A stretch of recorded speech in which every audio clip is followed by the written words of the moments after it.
Seguimos con nuestra lectura devocional para damas y en este día 9 de abril tenemos nuestro tema, esclava de un esclavo.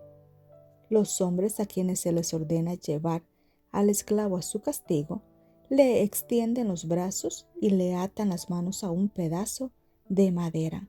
Dionisio de Halicarnaso, siglo I antes de Cristo.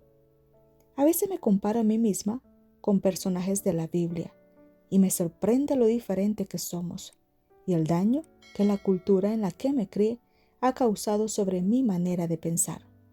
Por ejemplo, cuando me convertí, tardé mucho tiempo en decirles a mis amigos y conocidos que me había cambiado de religión. Tenía miedo al rechazo, al prejuicio, al qué dirán por las nuevas creencias que ahora tenía. Me avergonzaba pertenecer a un movimiento impopular por aquel entonces en mi país, España.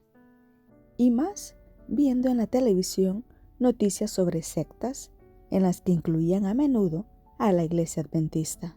Yo no quería que nadie me considerara inferior a como lo habían hecho hasta entonces, y estaba convencida de que así lo harían cuando lo descubrieran.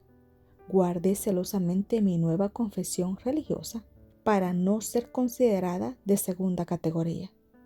Y de pronto me topo en la Biblia con el apóstol Pablo, gritando a viento y marea que era siervo de Cristo Jesús. Si estaba mal visto en España de hace 30 años ser adventista, mucho peor estaba visto en la Roma del siglo I ser esclavo de un esclavo. ¿Y por qué digo de un esclavo? Porque en la práctica penal romana de aquella época, la crucifixión estaba reservada a los esclavos. De ahí que Séneca la llamara supplicium servile, el suplicio de los esclavos.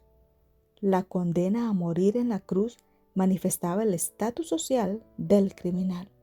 Quien escuchaba a Pablo decir, yo y la gente que como yo es cristiana, somos esclavos de un crucificado llamado Jesús.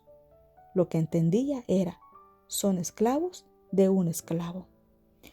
El Pablo que escribió estas palabras tan fuertes se encontraba en el polo opuesto de pensamiento en el que me encontraba yo cuando me convertí.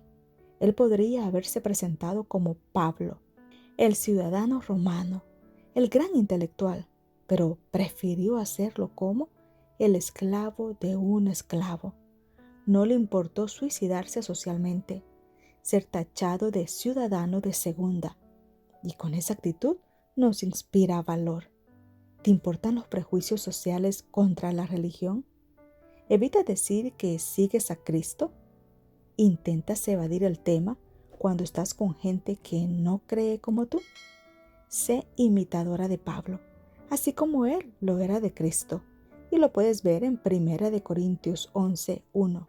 Yo así lo hice, y ahora no solo no me avergüenzo de pertenecer a esta iglesia, sino que hablar de ella me resulta una delicia, porque interiormente pienso que Dios usará esta conversación para cumplir su propósito de salvar.